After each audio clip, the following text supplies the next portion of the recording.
जंतु जगत वर्गीकरण के अंतर्गत आज जिस फाइलम को हमको पढ़ना है, निश्चित रूप में इसमें जितने भी जीव आएंगे सभी के सभी कृमि या कीड़ों के अंतर्गत आते हैं।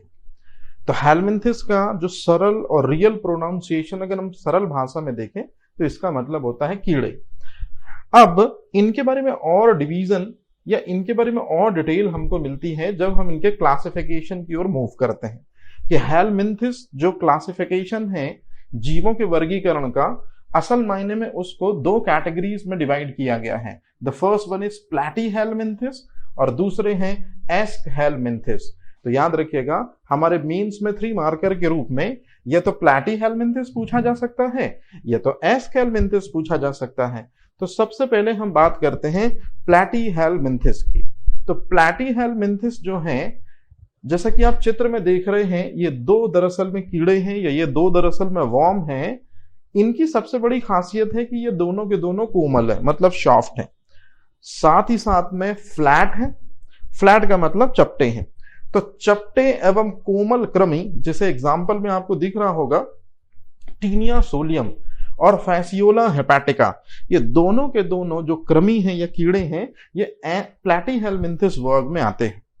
लेकिन यदि मैं बात करूं कि एस्कहेलमिंथिस वर्ग में जितने भी कृमि आते हैं ज्यादातर वो ओवल शेप स्ट्रक्चर या राउंड शेप स्ट्रक्चर में होते हैं। तो निश्चित रूप में आपने एस्कैरिस का नाम जरूर सुना होगा। और मैं एक नाम और आपको बताता हूं, बुचेरिया ब्रोंकोफ्टाई, जिसके कारण होता है फाइलेरिया रोग। तो बुचेरिया ब्रोंकोफ्टाई जो फाइलेरिया डिसीज में रोग कारक की भूमिका निभाता है, एस्कैरिस जो होता है, ये दोनों के दोनों गोल कृमि है। अब कृमि चाहे गोल हो और कृमि चाहे फ्लैट हो, ये दोनों के दोनों जो हैं, याद रखिएगा, दूसरे जंतुओं पर आश्रित होकर अपना उदर पूर्ण करते हैं। मतलब दूसरे जीवों पर डिपेंडेंट होकर अपना न्यूट्रिशन वैल्यू प्राप्त करते हैं। मतलब परजीवी मान सकते हैं एक तरह से हम इनको। तो चलिए शुरुआत करते हैं। सबसे पहले इसी कैटेगरी में सामने आपको स्क्रीन पर 2 इमेजेस दिख रही होंगी। सबसे पहले जो लेफ्ट साइड में इमेजेस हैं हम उसके बारे में चर्चा करना स्टार्ट करते हैं कि फैसियोला हेपेटिका, अच्छे से नाम याद रखिएगा, इसी को हम कहते हैं फैसियोला हेपेटिका को लिवर फ्लूक। ये दरअसल में एक प्रकार का कृमि है जो प्लैटीहेलमिंथिस वर्ग के अंतर्गत आता है। अब मेरी बात ध्यान से सुनेगा। तो जो ये फैसियोला हेपेटिका जो कृमि है ये घोंघे के अंदर पाया जाता है। और घोंघे का भक्षण कौन करता है? निश्चित रूप में भेड़। भेड़ दरअसल में घोंघे को नहीं खाती, स्नैल को नहीं खाती, वो चारा खा रही होती है। तो चारे के साथ में ये भी अंदर चला जाता है और फाइनल में भेड़ों की आंतों में पहुंचकर अपना पूरा लाइफ साइकिल कंप्लीट करता है। तो ये सिंपल सी चीज है जो हमको याद रखनी है कि प्लैटीहेलमिंथिस में फैसियोला हेपेटिका है जो रहता तो स्नेल की बॉडी पे है, लेकिन बाद में वो सीप की इंटेस्टाइन में जाकर अपनी न्यूट्रिशन वैल्यू प्राप्त करता है। अब जो सबसे इंपॉर्टेंट चीज है, जैसे कि इस पर्टिकुलर डायग्राम में आपको पिग दिख रहा होगा, सुअर दिख रहा होगा, तो सुअर के बॉडी के अंदर होता है टीनिया सोलियम। और यदि इस सुअर का आपने कच्चा मांस खाया या अधपका मांस खाया तो जो ये टीनिया सोलियम नाम का जीव है ये ह्यूमन के बॉडी के अंदर चला जाएगा, इंटेस्टाइन में पहुंचकर निश्चित रूप में एक प्रॉब्लम कॉज कर सकता है। तो कहने का सीधा सीधा सा मतलब है कि टीनिया सोलियम और फैसियोला हेपेटिका ये दोनों के दोनों बेटा जी वास्तविकता में क्या कहलाते हैं? ये कहलाते हैं असल मायने में कृमि। लेकिन अब मैं बात करूं कि गोल कृमि का उदाहरण किसे कहते हैं या गोल कृमि के अंतर्गत कौन आता है या एस्कहेलमिंथिस वर्ग में कौन कौन से जीव आते हैं। तो यहां पर सबसे पहले आप देखिए कि ये एक बॉडी स्ट्रक्चर के रूप में कुछ दिख रहा होगा, जिसमें ये जो दिख रहा है मैं आपको पहले ही क्लियर कर दूं, यही है दरअसल में बुचेरिया ब्रोंकोफ्टाई, जिसके कारण एलिफेंटिएसिस समस्या होती है। तो बुचेरिया ब्रोंकोफ्टाई जो है ये असल मायने में प्राणी जगत में एस्कहेलमिंथिस वर्ग में आता है, मतलब गोल कृमियों के वर्ग में आता है। और एस्कहेलमिंथिस में आने वाले गोल कृमियों को इंग्लिश में कहते हैं नेमेटोडा, मतलब ये टोटल परजीवी होते हैं। और इसी तरह से आप लोगों ने शायद एक बीमारी का नाम सुना होगा एस्कैरियोसिस। तो एस्कैरियोसिस बीमारी में भी एस्कैरिस नाम का जो गोल कृमि होता है वो किसी कारण से इंसान की इंटेस्टाइन में पहुंचकर मल्टीपल ग्रोथ करता है और फिर पेट दर्द और दिक्कत परेशानी का सबब बनता है। तो कहने का सीधा सा मतलब है, मेरी बात ध्यान से सुनेगा, एस्केहेलमिंथिस वर्ग में एस्केरिस नामक गोलकृमि भी आता है जिसके कारण एस्केरियोसिस समस्या होती है, और एस्केहेलमिंथिस वर्ग में बुचीरिया ब्रोंकोफ्टाई भी आता है जिसका इमेज ये आप देख रहे हैं, जिस वजह से हाथी पांव समस्या देखने को मिलती है। इनको ज्यादा डिटेल हम पढ़ेंगे जब मैं डिसीज चैप्टर बताऊंगा, तब बताऊंगा कि बुचीरिया ब्रोंकोफ्टाई यदि ब्लड में है तो आपको फाइलेरिया या हाथी पांव या स्लीपत बीमारी है, और ऐसे व्यक्तियों का ब्लड सैंपल हमेशा कलेक्ट करने के लिए डॉक्टर रात में ही एडवाइजरी जारी क्यों करते हैं। तो बहुत सी बातें हैं जो शायद यहां ना हो पाए, लेकिन जैसे जैसे हम धीरे धीरे आगे बढ़ते जाएंगे आपको चीजें क्लियर होती चली जाएंगी। अब जैसे सामने आप स्क्रीन पे देख रहे हैं, हम अगले फाइलम जिस पे बात करने वाले हैं, जी हाँ, इसे हम कहते हैं एनेलिडा फाइलम। एनेलिडा फाइलम या एनेलिडा संघ में ऐसे जीव आते हैं जिनका शरीर टुकड़ों में विभाजित होता है। मतलब जनरली इस वर्ग के ज्यादातर जंतुओं को यदि आप छुएंगे तो वो सॉफ्ट होंगे, कोमल होंगे, लेकिन सबसे महत्वपूर्ण खासियत की शरीर फ्रेगमेंटों में डिवाइड होगा। जैसे शायद आपने कभी कीचुए को देखा होगा कि कीचुए के शरीर का कोई पार्ट यदि कट भी जाता है तो जो पार्ट कट जाता है उसके बावजूद भी कीचुआ अपना कार्य जो है बड़े आराम से कर रहा होता है, मतलब मूव कर रहा होता है। तो एनेलिडा संघ के अंतर्गत सबसे पहली जो चीज है कि जितने भी जंतु आते हैं वो कोमल तो होते हैं लेकिन उनका शरीर टुकड़ों में विभाजित होता है। अब सबसे इंपॉर्टेंट चीज, इस संघ के जंतु उभयलिंगी होते हैं, मतलब नर भी हो सकता है कीचुआ और मादा भी हो सकता है कीचुआ। तो एनेलिडा संघ में सेक्सुअल डिवाइडेशन हमको क्लियर होने लगता है। सबसे महत्वपूर्ण और सबसे काम की बात, बंद परिसंचरण तंत्र पाया जाता है। अब ये बंद परिसंचरण तंत्र का सीधा सा मतलब है जैसे हम इंसानों में, पक्षियों में बंद परिसंचरण तंत्र पाया जाता है, एनेलिडा में भी बंद परिसंचरण तंत्र पाया जाता है। मतलब शरीर के अंदर जो धमनियां होती हैं या सिराएं जो होती हैं, इनके अंदर यदि ब्लड फ्लो हो, मतलब रक्त यदि रक्त वाहिनियों में फ्लो होता है, तो इसी को कहते हैं क्लोज सर्कुलेटरी सिस्टम या बंद परिसंचरण तंत्र। तो एनेलिडा संघ में जो ज्यादातर जीव आते हैं उनमें बंद परिसंचरण तंत्र पाया जाता है। सबसे कॉमन एग्जांपल जिसको आप कभी नहीं भूल सकते एनेलिडा फाइलम में, पैराटिमा पास्थुमा। जी हाँ, जो ये मैंने नाम बोला पैराटिमा पास्थुमा, ये एनेलिडा फाइलम के अंतर्गत आने वाले केंचुए का साइंटिफिक नाम है। केंचुआ जो है इसी को पाला जाता है तो वर्मी कंपोस्ट पिट खाद बनाने के लिए, लेकिन आपने शायद सुना होगा कि केंचुओं का पालन वर्मी कल्चर कहलाता है। तो जी हाँ, केंचुओं का पालन वर्मी कल्चर इसलिए होता है ताकि हम उनसे वर्मी कंपोस्ट पिट खाद बना सकें, और वर्मी कंपोस्ट पिट खाद यदि हम बनाते हैं तो डीएपी का सब्स्टिट्यूट हम तैयार कर लेते हैं। डीएपी जो कि एक रासायनिक उर्वरक है, उसके अत्यधिक प्रयोग से भले मृदा को फॉस्फेट की अवेलेबिलिटी मैक्सिमम हो, ज्यादा हो, लेकिन सॉइल की फर्टिलिटी लगातार डिक्रीज होती चलती है। बस इसीलिए हम रासायनिक उर्वरक डीएपी का इस्तेमाल ना करके अपने खेतों में ज्यादातर जैविक उर्वरक के रूप में वर्मी कंपोस्ट पिट खाद अर्थात केंचुओं के द्वारा बनाई गई जैविक खाद को यूज करते हैं। जोंक के बारे में तो आपने जरूर सुना होगा। जोंक भी एनेलिडा फाइलम के अंतर्गत आने वाला जीव है। सबसे कमाल की बात कि जोंक की लार में हेरोडिन पाया जाता है जो रक्त को जमने नहीं देता है, और लगातार यदि कभी कोई पोर्शन बॉडी का कट जाता है तो उस जगह से लगातार ब्लड निकलता है, और यदि उस जगह पर यदि जोंक आ जाए तो आप देखते हैं कि ब्लड को वो जमने नहीं देती। मतलब हेरोडिन सब्सटेंस ब्लड को हमेशा लिक्विड स्टेज में बनाए रखता है, और इस तरह से जोंक लगातार ब्लड को क्या करती रहती, सक करती रहती है। आपको कमाल की एक बात बताऊं, आपने शायद नाम सुना होगा भारत के सबसे पहले डॉक्टर, और भारत के जो सबसे पहले डॉक्टर हैं वही विश्व में सबसे पहले डॉक्टर हैं। जी हाँ, मैं बात कर रहा हूं सुश्रुत संहिता ग्रंथ के रचयिता महर्षि सुश्रुत की।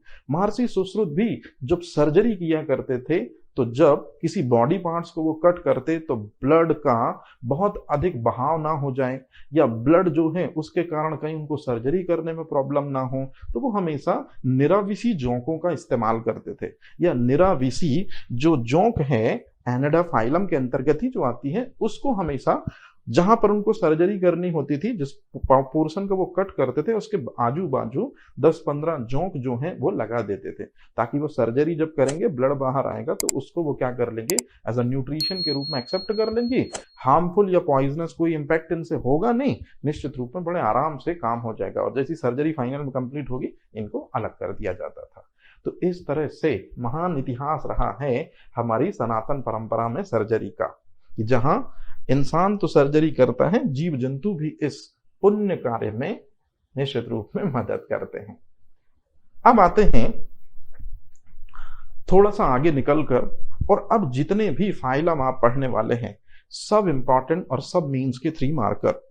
जैसे यदि मैं आपसे पूछूं कि बेटा जी जंतु जगत का दायरा बहुत बड़ा है, बहुत सारे जीव जंतु हैं, कुछ शाकाहारी, कुछ मांसाहारी, कुछ सर्वाहारी, कुछ एक कोशिकी, कुछ बहुकोशिकीय है ना, मतलब इतने सारे जीव जंतु में सबसे ज्यादा जीव जंतु किस संघ या किस फाइलम के अंतर्गत आते हैं? तो जी हाँ, जो हमारी स्क्रीन पर वर्ड शो हो रहा है संघ ऑर्थोपोडा, यही है इस सवाल का राइट आंसर, या यही है इस सवाल का राइट जवाब, कि ऑर्थोपोडा संघ के अंतर्गत इस दुनिया में सबसे ज्यादा जो हैं क्या आते हैं, सजीव आते हैं या जीव जंतु आते हैं। अब मेरी बात बड़े ध्यान से सुनिए, सामने स्क्रीन पर जो ये सारे चित्र आप देख रहे हैं, जिनमें निश्चित रूप में आप देख रहे होंगे क्रैब का चित्र देख रहे हैं, लॉबस्टर का चित्र देख रहे हैं, है ना, मधुमक्खी का चित्र देख रहे हैं, तो ऑर्थोपोडा संघ के अंतर्गत एक वर्ग आता है, मतलब ऑर्थोपोडा संघ में ही डिवीजन है दरअसल में इंसेक्टा। तो इंसेक्टा वर्ग जो होता है या कीट वर्ग जो होता है, इस दुनिया में सबसे ज्यादा कीटों का नंबर है, और कीट हम उन्हें कहते हैं जिनके पास में 3 जोड़ी पैर होते हैं, अर्थात 6 लैग होते हैं। तो ऑर्थोपोडा फाइलम जो है वो काफी डिवाइड है, लेकिन पूरी दुनिया में सबसे ज्यादा कीट पाए जाते हैं जिनके पास 6 पैर होते हैं। और कीट किन्हें कहते हैं? अगर आपने कभी मच्छरों के बारे में सुना हो, मक्खियों के बारे में सुना हो, तो जी हाँ, रेशम के कीड़ों के बारे में भी सुना होगा, ये सभी कीट के दायरे में आते हैं। तो कीट एक वर्ग है, याद रखिएगा, जो ऑर्थोपोडा संघ या ऑर्थोपोडा फाइलम के अंतर्गत आता है। अब आप सामने स्क्रीन पर देख रहे हैं ऑर्थोपोडा। ऑर्थोपोडा का मतलब है, ये 2 वर्डों से मिलकर बना एक दरअसल शब्द है, जिसमें ऑर्थो का मतलब होता है ज्वाइंट और पोडास का मतलब होता है पैर, मतलब ऐसे जंतु जिसमें ज्वाइंट हो फुट में, वो ऑर्थोपोडा फाइलम के अंतर्गत आते हैं। अब सबसे काम की बात और सबसे कमाल की बात, आप खुद इमेज देखिए और इसी से चीजें याद करने की कोशिश कीजिएगा कि ऑर्थोपोडा जो हैं उनको हमने डिवाइड किया है, तो किस आधार पर डिवाइड किया है आप खुद देखिए। यदि किसी ऑर्थोपोडा के पास में 2 जोड़ी एंटीना हो, एंटीना मतलब जो आगे निकली हुई संरचना होती है वो एंटीना कहलाती है, और 5 और मोर पेयर ऑफ लैग हो, 5 से ज्यादा जो है जोड़ी पैर हो, 5 और मोर पेयर ऑफ लैग हो, 5 या 5 से ज्यादा जोड़ी यदि पैर हो, तो हम इसको क्रिस्टेशियंस वर्ग में काउंट करते हैं। मतलब ऑर्थोपोडा फाइलम में एक वर्ड है क्रिस्टेशियंस। दूसरी सबसे इंपॉर्टेंट चीज इंसेक्ट, इन्हीं जीवों का नंबर सबसे ज्यादा है पूरी दुनिया में जो ऑर्थोपोडा फाइलम में आते हैं। तो इंसेक्टा फाइलम में क्या आता है? 3 जोड़ी पैर वाले जीव, जबकि स्पाइडर्स जो हैं ये अरेनी गण के अंतर्गत आती हैं, और निश्चित रूप में इनमें एंटीना तो कोई नहीं होता, लेकिन इनके पास में 4 जोड़ी पैर होते हैं। और सबसे लास्ट में एक वर्ड आता है जिसका नाम है, जो ऑर्थोपोडा फाइलम में अंतर्गत आता है, मिलीपेड्स। तो मिलीपेड्स में जो पैर हैं उनका नंबर आप देखेंगे मल्टीपल।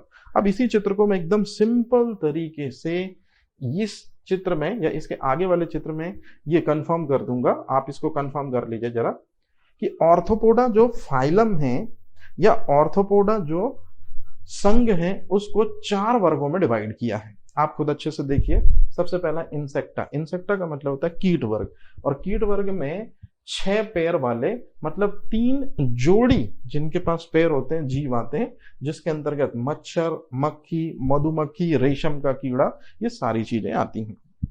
ऑर्थोपोडा संघ के अंतर्गत अरेक्नाइड्स आते हैं जिनके पास 8 लेग्स होते हैं, मतलब 4 पेयर, जिसमें स्पाइडर को हम जरूर काउंट करते हैं। तीसरी सबसे इंपॉर्टेंट कैटेगरी क्रस्टेशियन। तो क्रस्टेशियन जो है इनके पास में 5 जोड़ी या उससे ज्यादा पैर हो सकते हैं, और सबसे इंपॉर्टेंट चीज 5 जोड़ी यदि पैर है मतलब 10 लैग हैं। तो झींगा मछली जिसको आपने जरूर सुना होगा वो किसके अंतर्गत आता है, क्रस्टेशियंस मतलब ऑर्थोपोडा के अंतर्गत आती है। और सबसे लास्ट में है मैट्रीपॉड्स। तो मैट्रीपॉड्स में वो जीव आते हैं ऑर्थोपोडा संघ के अंतर्गत जिनके पास मल्टीपल फुट या मल्टीपल पैर होते हैं। अब सबसे काम की चीज जो हमको पढ़नी है, क्योंकि हमारे मेंस में ये चीज आपको बहुत अच्छे से याद रखनी पड़ेगी, ध्यान से सुनेगा जो मैं बात बोल रहा हूं। अगर आपसे कोई पूछे कि अभी तक हम जंतु जगत में जो अकशेरुकी प्राणी पढ़ रहे हैं, तो अकशेरुकी प्राणी में सबसे बड़ा डिवीजन जो है वो किसका है, तो सबसे बड़ा डिवीजन अकशेरुकी वर्ग में जो है ज्यादातर जीव जंतु जिस फाइलम में आते हैं वो ऑर्थोपोडा ही है। मतलब जंतु जगत में सबसे बड़ा संघ कौन है, खोज करता है इसके, तो जिस व्यक्ति का नाम है वॉन सीवाल्ड, इसी ने बताया था कि पूरी दुनिया में, मेरी बात बड़े ध्यान से सुनिएगा, पूरी दुनिया में यदि 100 जीव जंतु हैं तो 66% जीव जंतु ऑर्थोपोडा फाइलम के होंगे। मतलब एक छत्र हम बादशाहत कह सकते हैं ऑर्थोपोडा फाइलम की।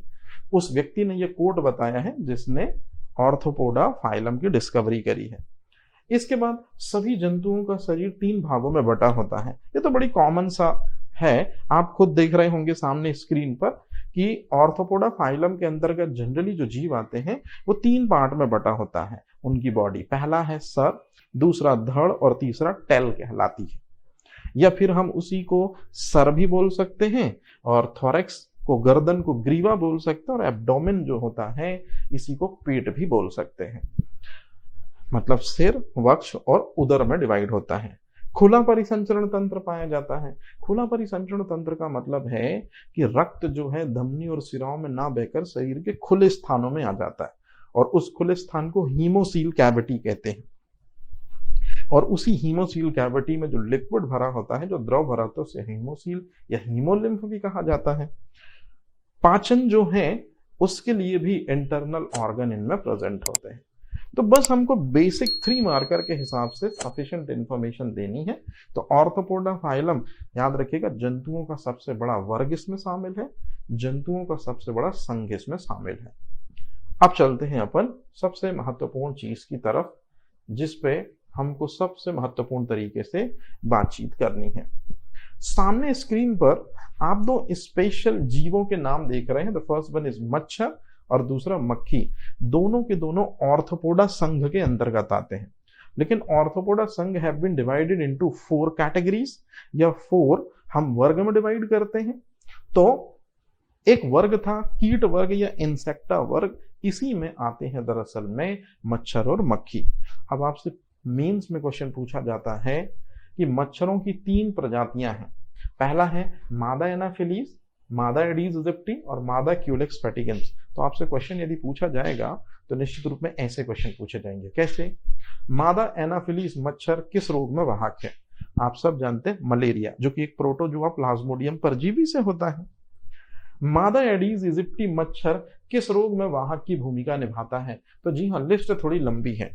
डेंगू अरबो वायरस के कारण होता है, चिकनगुनिया वायरस के कारण होता है, पीला बुखार वायरस के कारण ही होता है, हालांकि आज तक उस वायरस का नाम अभी क्लियर नहीं किया मेडिकल साइंस ने। जीका वायरस के कारण होने वाली समस्या है।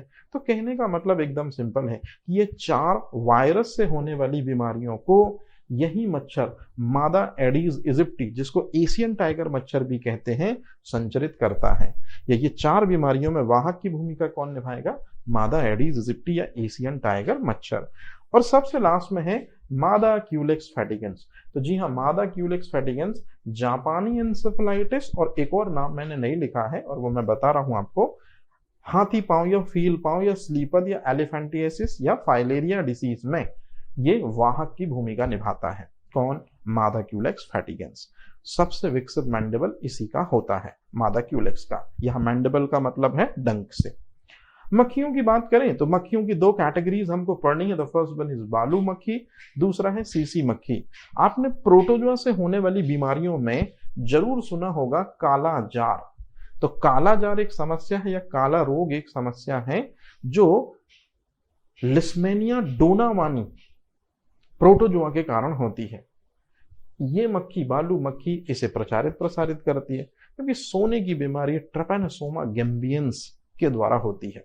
और ये जो मक्खी है, सीसी मक्खी, जिसको स्लीपिंग सिकनेस डिजीज के लिए रिस्पॉन्सिबल या वाहक की भूमिका में दर्ज किया गया है, ये दरअसल में ट्रैपेनोसोमा गैम्बियंस को लाती और ले जाती है, मतलब वाहक की भूमिका निभाती है, इसलिए पर्सन को सोने की बीमारी होती है। अब इसके बाद यदि हम आगे चलते हैं तो संघ मोलस्का में पहुंचते हैं। बहुत अच्छे से समझिएगा। ऑर्थोपोडा के बाद अगला जो संघ आता है मोलस्का, इसकी सबसे बड़ी खासियत है बेटा जी ये कि मोलस्का संघ के अंतर्गत जितने भी जीव आते हैं, ये जीव सेकंड नंबर के पायदान पर है या सेकंड नंबर की पोजीशन पे है। तो इस दुनिया में जितने भी जीव जंतु हैं, सबसे ज्यादा जीव जंतु ऑर्थोपोडा फाइलम के अंतर्गत आते हैं। और ऑर्थोपोडा फाइलम के बाद इस दुनिया में जिस संघ के अंतर या जिस फाइलम के अंतर्गत मैक्सिमम जीव आते हैं, वो दरअसल में मोलस्का ही है। तो कभी भी मोलस्का यदि लिखने को आएगा तो हम अपने आंसर को यहीं से शुरू करेंगे कि ऑर्थोपोडा जीवों के बाद जंतुओं का सबसे बड़ा संघ यही है। अब इसके बाद सबसे काम की बात जो आपको ध्यान रखनी है, ऑर्थोपोडा जंतु संघ में यदि 10 लाख जीव आते हैं, आज की बात मैं बता रहा हूं, तो वहीं मोलस्का संघ में या मोलस्का फाइलम में जीवों का नंबर है 8500, मतलब 8500। तो सेकंड नंबर पर आएंगे ऑर्थोपोडा के बाद मोलस्का जीव। तो सामने आप जितने भी देख रहे हैं, चाहे लॉलीगो हो, चाहे ऑक्टोपस हो, यूनियो हो, लाइमेक्स हो, पायला हो, है ना, ये सभी के सभी दरअसल में क्या कहलाते हैं? मोलस्का जीव। अब मेरी बात बड़े ध्यान से सुनिएगा। मोलस्का जीवों के ज्यादातर एग्जाम्पल को जब आप चेक कर रहे होंगे, तब आप एक चीज बहुत अच्छे से पाएंगे कि मोलस्का जीवों का अध्ययन करना मैलेकोलॉजी कहलाता है। तो ये सिंपल सी चीज कि मैलेकोलॉजी किसे कहते हैं? मोलस्का जीवों का अध्ययन करना। लेकिन ज्यादातर मोलस्का जीव अपने शरीर के बाहर कैल्शियम कार्बोनेट का सिक्रीशन करके एक आउटर खोल बना लेते हैं या एक प्रोटेक्टिव खोल बना लेते हैं। और इसी प्रोटेक्टिव खोल की यदि हम स्पेशल स्टडी करें, मोलस्का जीवों की नहीं, उनके ऊपर जो खोल है उसकी यदि स्पेशल स्टडी करें तो इसे कहते हैं कॉन्कोलॉजी। मोलस्का जीवों का अध्ययन मैलेकोलॉजी, और मोलस्का जीवों के ऊपर जो कवच है उसका अध्ययन यदि करें तो उसे हम कॉन्कोलॉजी कहते हैं। और मोलस्का शब्द का सबसे पहली बार प्रयोग जी हाँ किसने किया था? अरस्तु ने किया था, और वो भी डेविल फिश या पिशाच मीन ऑक्टोपस के लिए दरअसल में उन्होंने मोलस्का शब्द को यूज किया था। अब मेरी बात बड़े ध्यान से सुनिए। ऑक्टोपस जो है इसके पास में 8 भुजाएं हैं, अष्टभुजी भी कहते हैं इसको। कई लोग इसको बोलते हैं डेविल फिश या पिशाच मीन, क्योंकि जैसे पुराने समय में पिशाच या दैत्य, है ना, या राक्षस लोग कहीं जाते नहीं थे, वो अपनी लंबी भुजाओं से दरअसल में लोगों को पकड़कर अपना ग्रास बना लेते थे काल का। बिल्कुल इसी तरह से पुरानी माइथोलॉजीज के अनुसार ये एक ऐसा जंतु है या ऐसा जीव है जो मछली नहीं है। मछली जैसा इसका नाम जरूर है, डेविल फिश, मछली नहीं है। ये दरअसल में मोलस्का फाइलम में आने वाला जीव है। और सबसे पहले इस बात को कंफर्म किसने किया था? जो प्राणी विज्ञान के पिता हैं और बायोलॉजी के भी फादर हैं, उन्हें हम अरस्तु कहते हैं। अब सबसे महत्वपूर्ण और सबसे काम की बात, इस फाइलम के अंतर्गत सबसे कॉमन एक जीव आता है, शायद ये आपने देखा होगा, घोंगा। घोंगा जिस चीज की मदद से चल पाता है इसको कहते हैं मस्कुलर फुट, पेशीय पाद। तो मोलस्का जीवों के पास पेशीय पाद या मस्कुलर फुट होता है, जिसकी सहायता से बड़े आसानी से क्या कर सकते हैं? गमन कर सकते हैं। अब और भी कमाल की जो बात मेरे को आपको बतानी है और समझानी है, ये है वो विशेषताएं जिनको आपको याद रखना है। तो सबसे पहले इन जीवों का शरीर काफी कोमल ऊतकों से मिलकर बनता है, मतलब आप जनरली कभी इनको छुएंगे तो ये काफी सॉफ्ट आपको दिखेंगे। Now second one, soft tissue के ऊपर, मतलब अपनी बॉडी के ऊपर, जैसे कि आप चित्र में देख रहे हैं, ये मोलस्का जीव है, ये लगातार अपनी बॉडी के ऊपर अपने अंदर से कुछ सिक्रीशन निकालते रहते हैं और यही सिक्रीशन धीरे धीरे इनका आउटर खोल बन जाता है। तो सॉफ्ट टिश्यू के ऊपर कैल्शियम कार्बोनेट का आवरण बन जाता है, इसी का अध्ययन तो कॉन्कोलॉजी कहलाता है। और अब आता है पूर्ण विकसित पाचन तंत्र, बहुत इंपॉर्टेंट चीज है, जो खाएंगे वो प्रॉपरली डाइजेस्ट होता है ना। फिर इसके बाद तंत्रिका तंत्र, मतलब ब्रेन और स्पाइनल कॉर्ड जैसी संरचना जो है वो होगी तो नहीं, लेकिन हाँ इनके पास अपना खुद का तंत्रिका तंत्र जरूर होगा, मतलब न्यूरॉन वगैरह होंगे या न्यूरो गैंग्लिया जरूर होंगे। खुला परिसंचरण तंत्र, मतलब रक्त धमनी और सिराओं में नहीं बहेगा, शरीर के खुले स्थानों में जनरली होगा। तो ये 3 वर्ड आपको याद रखने की, पाचन तंत्र सुविकसित है लेकिन तंत्रिका तंत्र और खुला परिसंचरण तंत्र में पाया जाता है। द्विपार्श्व सम्मिति का सीधा सा मतलब है, याद रखिएगा, जो सबसे महत्वपूर्ण और सबसे खासियत बात है कि द्विपार्श्व सम्मिति का मतलब होता है कुछ ऐसा। कैसे? जैसे कि मैं आपको एक नॉर्मल सा एग्जाम्पल बता रहा हूं, ध्यान से सुनिएगा। ये है वो एग्जाम्पल। इस चित्र में आप देखिए, जैसे ये मेरा 2 हाथ है, ये मैं बंद जब कर रहा हूं तो एक उंगलियां दूसरी उंगलियों के ऊपर प्रॉपर तरीके से मिक्सअप है, और इनको जैसे ही मैं खोल रहा हूं तो ये इस तरह। तो द्विपार्श्व सम्मिति का मतलब होता है कि एक भाग दूसरे भाग के ऊपर प्रॉपर तरीके से पूरा सेट हो जाए, इसे कहते हैं द्विपार्श्व सम्मिति। तो इस वर्ग के ज्यादातर जंतु जो हैं, जैसे कि आप वो देख रहे होंगे, वो खोल को यदि हम निकालें और फिर उस खोल को बंद करें तो बड़े आराम से वो खोल क्लियर तरीके से बंद हो जाएगा। इसे कहते हैं बायलैटरल सिमेट्री या द्विपार्श्व सम्मिति। अब ज्यादातर जीव समुद्री जल में या मैराइन वाटर में रहते हैं, मोलस्का फाइलम के, लेकिन कुछ जो है फ्रेश वाटर में भी मिलते हैं, नदियों में भी मिलते हैं, इस तरह से। अब इनके सबसे कॉमन है एग्जाम्पल। आपसे स्पेशली क्वेश्चन पूछा जाएगा क्योंकि ऑर्थोपोडा फाइलम में जीवों का नंबर ज्यादा है, उसके बाद मोलस्का फाइलम में जीवों का नंबर 2nd नंबर पे है, तो इनके आपको एग्जाम्पल याद करने होंगे। हो सकता है 3 मार्कर में ये चीज बिल्कुल पूछ ले। तो आपसे कभी अगर पूछा कि मोलस्का संघ के जीवों का उदाहरण बताइए, तो सबसे पहले आपको कहना है घोंगा। घोंगा का मतलब होता है स्नेल, ये ब्लेड की धार पे चल सकता है अपने मस्कुलर फुट की सहायता से। दूसरे नंबर पर है ऑक्टोपस। ऑक्टोपस का मतलब होता है, याद रखिएगा, पिशाच मीन, श्रृंग मीन, है ना, डेविल फिश, ये सभी है। मतलब ये सत्य मछली नहीं है, फॉल्स फिश है, असत्य मछली है। बस इसका नाम जो है वो फिश से मैच आता है। असल मायने में जो डेविल फिश है वो रियल फिश नहीं है, फॉल्स फिश है, और वो मोलस्का फाइलम में आने वाला एक जंतु है, एक जीव है। और मैंने बताया था अरस्तु ने सबसे पहले इनको डिकोड किया था। सीपिया मतलब होता है समुद्री फैनी, तो सीपिया मतलब समुद्री फैनी होता है। ये जो सीपिया मतलब समुद्री फैनी है। कटल फिश, जिसको सीपिया भी कहते हैं, याद रखिएगा ये है कटल फिश। कटल फिश की एक खासियत होती है कि ये अपने शरीर के ऊपर कैल्शियम कार्बोनेट का आवरण बनाती है और इसके पास इंक ग्लैंड्स होती हैं। तो कभी आप अगर पकड़ने के लिए जाते हैं तो ये इंक जैसा स्ट्रक्चर पानी में कर देती है, तो जिस वजह से पूरा पानी नीला हो जाता है और फिर ये आपकी नजरों से ओझल होकर दूर चली जाती है। या कई बार ये आपके ऊपर नीले रंग का इंक जो है छोड़ती है, जिस वजह से आपका ध्यान उसमें लग जाता है और ये अपनी जान बचाती है। तो इंक ग्लैंड जो है नीले रंग की स्याही से अपना बचाव करता है। कौन? कटल फिश या सीपिया मोलस्का फाइलम में आती है। और याद रखिएगा इसमें भी लास्ट में फिश लिखा है, मतलब ये भी ऑक्टोपस की तरह फॉल्स फिश है, डेविल फिश की तरह सत्य मछली नहीं है, असत्य मछली है। और लास्ट में यहाँ पर ये एग्जाम्पल में और भी आप देख सकते हैं, ये सब एग्जाम्पल मोलस्कास के हैं। इसमें हमको कुछ ही याद रखने हैं जो हमारे लिए सबसे इंपॉर्टेंट है। और ये स्क्विड, इसको लोलिगो भी कहते हैं, इसको समुद्री बाण कहते हैं, क्योंकि देखने में ये वैसे ही लगता है।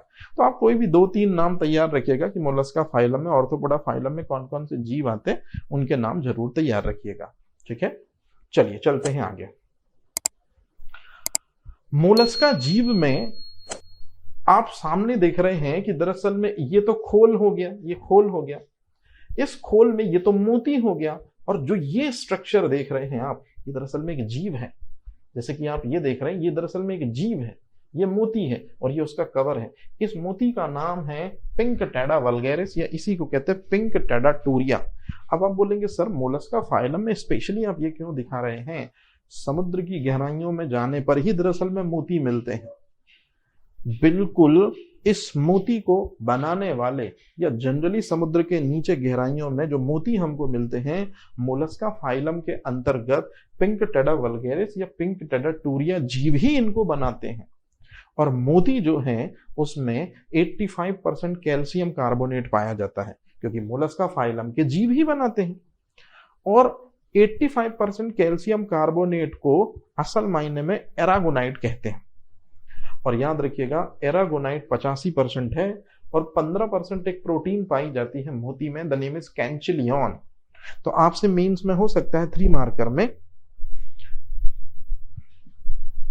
ये चीज भी पूछ ले कि मोती में मुख्य क्या पाया जाता है, एरागोनाइट मुख्य घटक है और प्रोटीन कौन सी है, कैंचिलियन।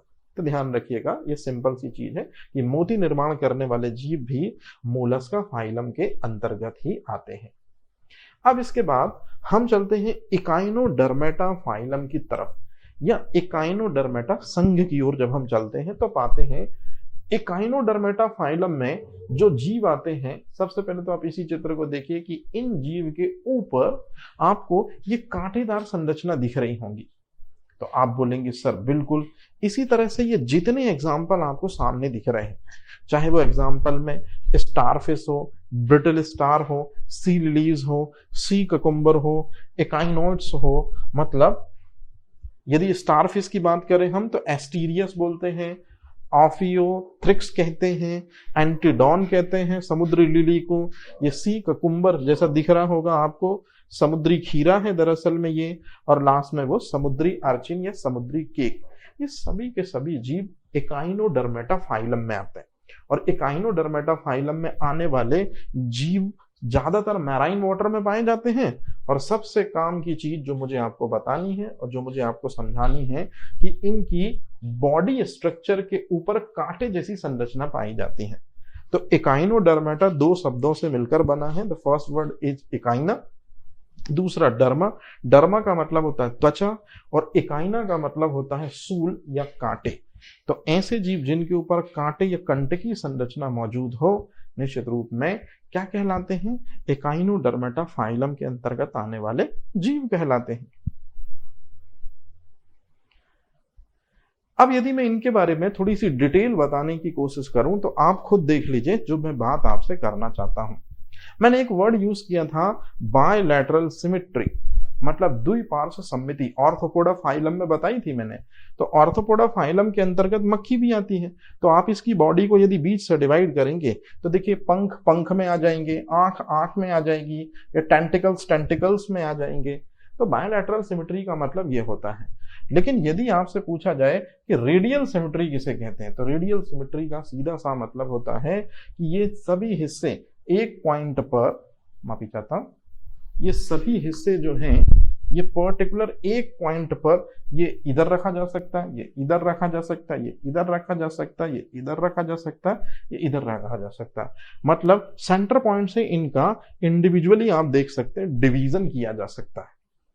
ये कहलाती है रेडियल सिमेट्री। तो हिंदी में हम इसको अर्य सम्मिति कहते हैं। इकाइनोडर्मेटा फाइलम के ज्यादातर जीवों में अर्य सम्मिति पाई जाती है, या स्पेशली स्टारफिश में अर्य सम्मिति पाई जाती है। ये चीज आप याद रखिएगा, ये चीज पूछी जाती है कॉम्पिटिटिव एग्जाम में। और सबसे इंपॉर्टेंट, अगर कभी भी आपसे लिखने को आएगा कि अभी तक आपने जो पढ़ा वो क्या पढ़ा, तो अकशेरुकी जीवों के बारे में पढ़ा, नॉन कॉर्डेट्स के बारे में पढ़ा। नॉन कॉर्डेट्स में शुरुआत आपने कहां से की, प्रोटोजोआ से की, प्रोटिस्टा से की। और अब आप कहां पहुंच चुके हैं, तो अब आप पहुंच चुके हैं लास्ट में इकाइनोडर्मेटा की तरफ। तो लगभग आपने 9 डिवीजन देखे। इन 9 डिवीजनों में जो सबसे सुविकसित है, जिनके बारे में हम अभी चर्चा कर रहे हैं, यही सबसे सुविकसित है, लेकिन इकाइनोडर्मेटा फाइलम के अंतर्गत। तो इकाइनोडर्मेटा फाइलम में सबसे सुविकसित जो है अकशेरुकी जीव, वो हम इन्हीं को काउंट मानते हैं। और इस तरह से इसके लास्ट में अब यहां से एक ये दूसरा फाइलम शुरू हो जाता है, जिसके अंतर्गत कशेरुकी जीवों को पढ़ना है। अर्थात जीवों के वर्गीकरण में सबसे पहला हुआ अकशेरुकी जीव, जिनकी शुरुआत प्रोटिस्टा से इकाइनोडर्मेटा तक है। और अब हम इसके पार्ट आगे जो बनाएंगे उसमें हम कॉर्डेटा फाइलम के बारे में इंफॉर्मेशन देंगे। Thank you very much.